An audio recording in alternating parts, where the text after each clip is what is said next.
Na početku novog videa pozivamo vas da prije gledanja kliknete na subscribe. Ništa vas ne košta.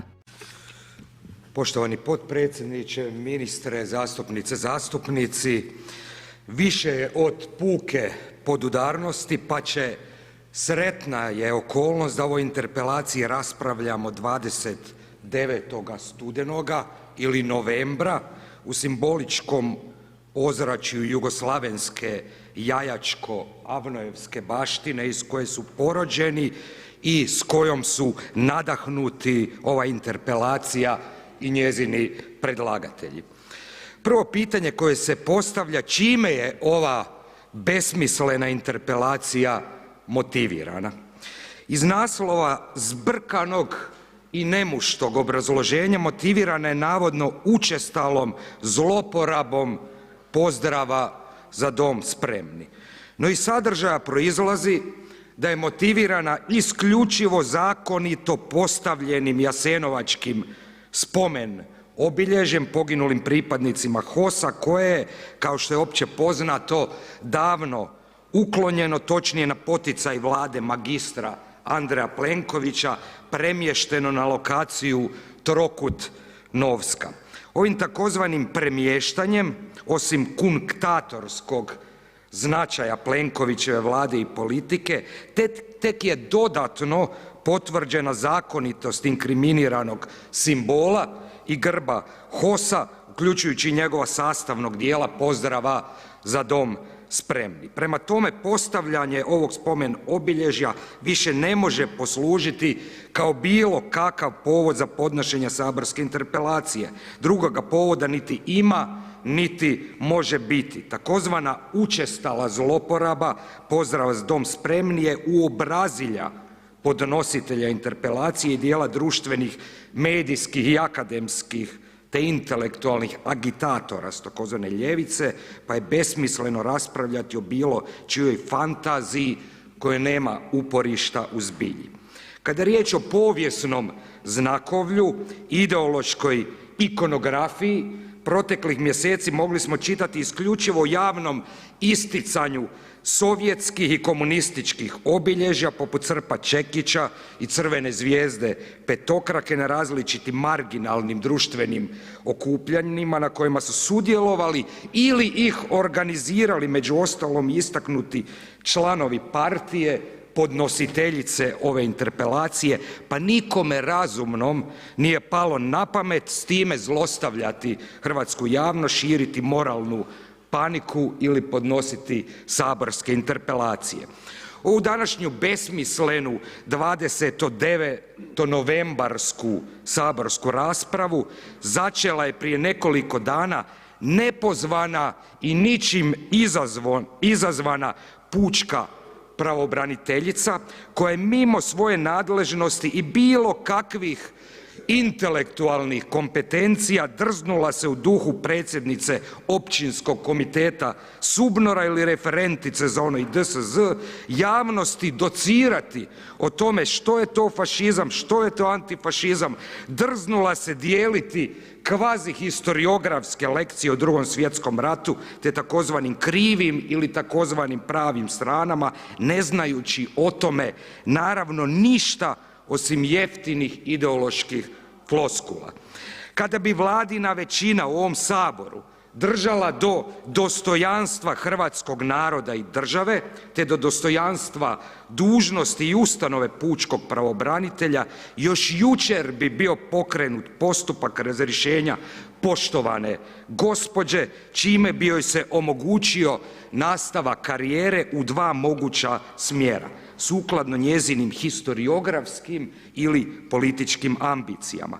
Kada je riječ o motivima formalnog podnositelja ove interpelacije, dijela tadašnjeg kluba SDP-a, u međuvremenu tek primjećujem paradoks da dio potpisnika ne da više nije u SDP-u, već se priklonio Plenkovićevoj instant presloženoj većini putem kluba Milan Bandić, Pa imamo nezabilježenu situaciju da za interpelacije stoji i dio takozvane oporbe i dio vladine saborske većine. Dakle, kada je riječ o SDP-ovom motivu, stvar je banalna i trivijalna.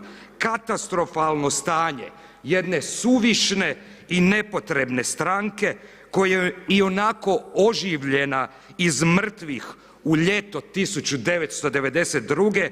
izbornim inženjeringom i dopisivanjem glasova, a kako bi se oktroirala takozvana poželjna oporba, a nasuprot nepoželjnoj.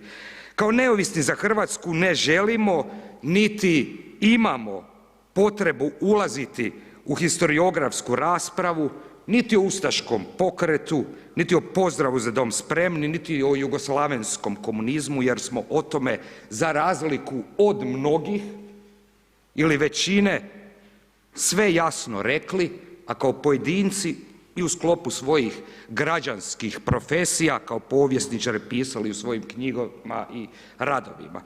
No imamo potrebu podsjetiti u kontekstu sadržaja ove interpelacije, ali i povremenih javnih rasprava, da se u historiografiji niti ustavna preambula, niti Ustavni sud u ma kojem sastavu nikad nisu niti će se smatrati znanstveno nedodirljivim činjenicama niti historiografski neupitnim autoritetima.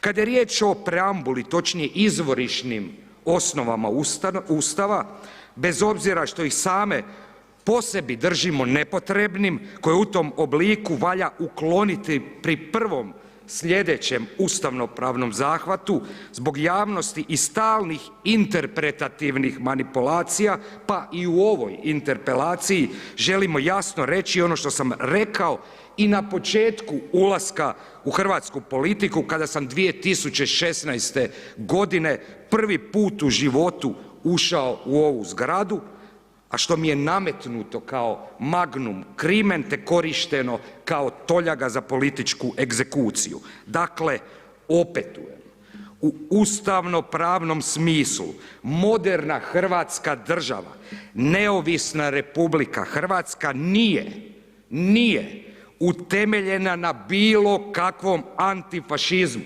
Riječ i pojam antifašizam se ne spominje bilo gdje u ustavnom tekstu. Gospodo SDP-ovi i ostali ustavoumnici, uključujući i pučke pravobranitelje, uzmite Ustav u ruke, čitajte u miru, ako treba i više puta, gospodine Bauk, i prije počinka. U preambuli stoji sljedeće, parafraziram: tisućljetna nacionalna samobitnost i državna opstojnost. Dakle, ne današnja Republika Hrvatska, već nacionalna samobitnost i državna opstojnost tijekom povijesti iskazivala se od ranosrednjovjekovnih kneževina, među ostalim u tom povijesnom nizu i odlukama ZAVNOH-a iz 1943.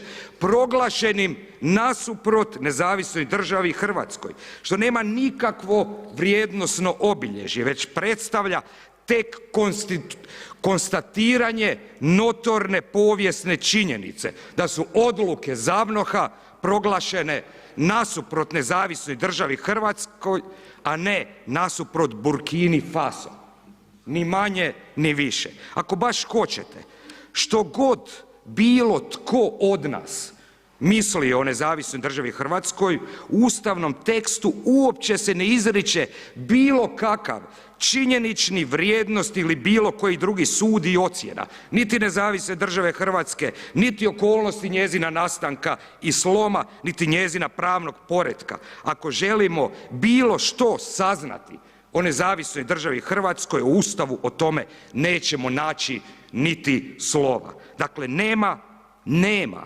antifašizma kao temelja bilo čega. Nema ZAVNOH-a, nema AVNOJ-a u smislu državnog temelja, nema otočca, nema Topuskog, nema Jajca. Jednostavno, ali mnogima i dalje nedokučivo. U ustavno-pravnom i činjeničnom smislu moderna Hrvatska država ima nekoliko temelja, ali niti jedan na vašu ili moju žalost nije antifašizam. Možemo se sofistički nadmudrivati koliko god hoćemo, ali to su jedine i neoborive činjenice. Nakon manipulacije Ustavom, podnositelji interpretacije kao argument uvode i odluke Ustavnog suda. Ustavni sud i u bivšim sazivima i u sadašnjem sazivu izraz je volje saborske većine. Dakle, parapolitičko tijelo par excellence, odjeveno u crne toge.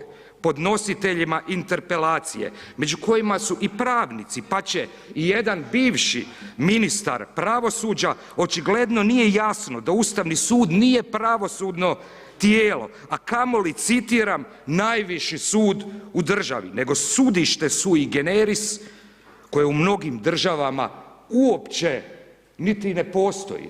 I u Hrvatskoj ne treba postojati, vjerujte, ne bi se dogodilo apsolutno ništa.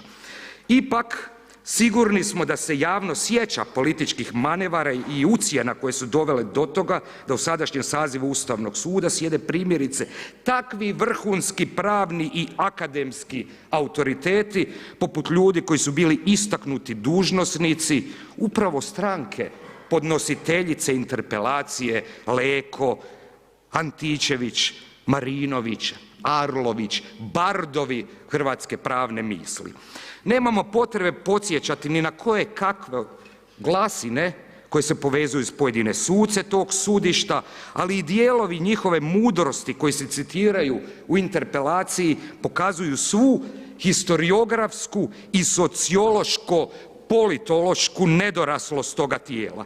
Samo onaj tko ništa ne zna o europskoj povijesti može tvrditi da je pozdrav uzdignutom rukom, poznat kao saluto romano, rimski pozdrav, nacistički pozdrav, budući da su taj pozdrav, pored mnogih drugih u 20. stoljeću koristili u prvom redu talijanski fašisti, pobornici ideologije koja se bitno razlikuje od one koja se ne zove nacističkom, nego se zove nacional-socijalističkom.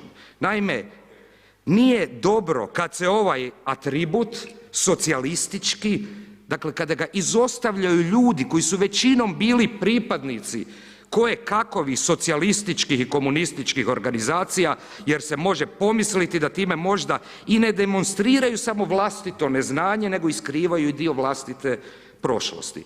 Tvrditi da je pozdrav "Za dom spremni" kao takav neprihvatljiv zato što su ga neprijeporno koristili i ustaše, odnosno vlasti Nezavisne države Hrvatske, neprihvatljivo je jer ako se hoće biti dosljedan, onda treba istom argumentacijom zahtijevati i preimenovanje hrvatske monete.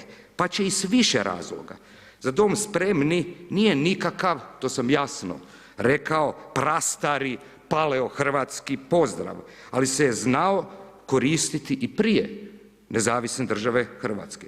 Kuna, ne kunino krzno, međutim nikad nije bila kovani niti tiskani hrvatski novac, osim u doba Nezavisne države Hrvatske. No zanimljivo, njezino preimenovanje danas ne traže ni oni koji su joj se protivili 1994.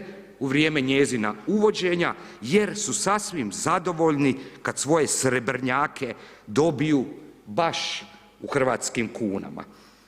Zaključno, u ime kluba Neovisnih za Hrvatsku pozivam predlagatelje da povuku ovu ideološki motiviranu nakaradu od interpelacije, a ukoliko to ne učine, Hrvatski sabor treba odbiti predložene zaključke i poslati ih na mjesto koje su Marks i Engels namijenili proturevolucionarnim Hrvatima, na smetlište povijesti.